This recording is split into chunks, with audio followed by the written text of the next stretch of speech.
आता पाहूया लोकसभेच्या रणधुमाळी संदर्भातल्या टॉप 9 बातम्या।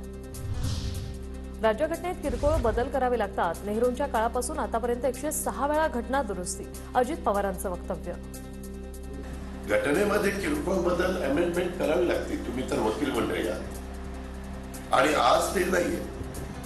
जवाहरलाल नेहरूजींच्या पासून आतापर्यंत 106 वेळा अमेंडमेंट केली गेली। माझ्या प्रचाराला कोणी फिरकलंही नाही। आता सगळा परिवार पायाला भिंगरी लावून फिरतोय। काल परवा प्रतिभा काकी प्रचाराला आल्याचं पाहून मी तर कपाळालाच हात लावला। अजित पवारांचा सोळेना टोला। बीड जिल्ह्यात काय प्रकार चालतात ते तुम्हाला सगळ्यांना माहिती, पण तुम्ही तिकडनं आमच्याकडे आलाय सून म्हणून, आणि तुम्ही सून म्हणून आलेला असला तरी आम्ही तुम्हाला बाहेरच्या मानणार नाही, एवढं लक्षात। तुम्ही आमच्या घरच्या, तुम्ही आमची लक्ष्मी आहे। सुनेत्रा पवार खासदार झाल्यावर त्या बाहेरच्या नाही तर घरच्या वाटतील। शरद पवारांच्या बाहेरचे पवार या वक्तव्यावरून अजित पवारांचा टोला। तर आमच्यासाठी सुना म्हणजे लक्ष्मी, आम्ही सुनांना बाहेरच्या म्हणणार नाही, असाही टोला।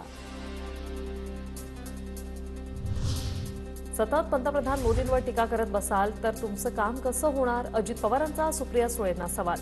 10 वर्षात बारामती मतदारसंघात केंद्राचं काम झालं नसल्याची टीका। केंद्राचा निधी आणायला आपण कमी पडलो, त्याच्यामध्ये नुसती तिथं जाऊन भाषणं आणि जे सत्तेवर आहेत त्यांना रोज टीका करणं, असं म्हटल्यानंतर कोण सत्तेवरचा माणूस तुम्हाला मदत करणार आहे? टीका ज्यावेळेस करायची त्यावेळेस मी पण देवेंद्रजींच्या विरोधामध्ये टीका केलेली आहे, पण त्याला काहीतरी एक तारतम्य असायला लागतं। सत्तेला आपापलं नाही, 6 वेळा उपमुख्यमंत्री झालोय। माझा रेकॉर्ड कोणी मोडेल वाटत नाही।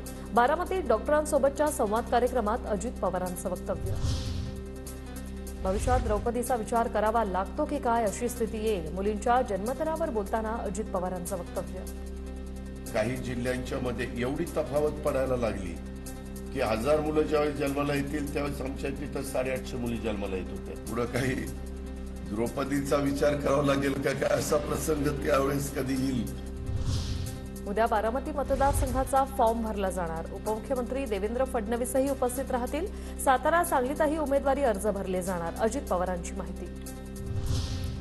खासदारांना काम करायची नसतात, फक्त भाषणं करायची असतात। नागरिक शास्त्राचा उल्लेख करत आढळराव पाटलांचा अमोल कोल्हेंना टोला।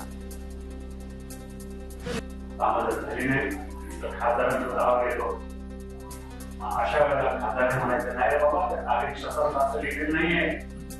नागरिक शास्त्रात खासदारांनी कामच करायची नसतात, फक्त भाषण करायची असतात असं लिहिलेलं, त्यामुळे मला माफ कर, मी काय करणार नाही। तर नागरिक शास्त्रामध्ये जनतेचं भलं बघायचं असतं, स्वतःचं नाही। अमोल कोल्हेंचा आढळरावांच्या टीकेवर पलटवार। 2013ला कांद्यावर निर्यात बंदी करा म्हणून माझी खासदार कांद्याच्या माळा घालून संसदेत जात होते, आणि हा शेतकऱ्याचा पोरगा कांद्याची निर्यात बंदी उठवा म्हणून निलंबन झालं तरी बेहतर, पण कांदा उत्पादक शेतकऱ्याची बाजू मांडत होता। हा फरक आहे। त्यामुळे कुठलं नागरिक शास्त्र बघायचं असेल तर नागरिक शास्त्रामध्ये मायबाप जनतेचं भलं बघायचं असतं, फक्त स्वतःच्या कंपन्यांचं नाही।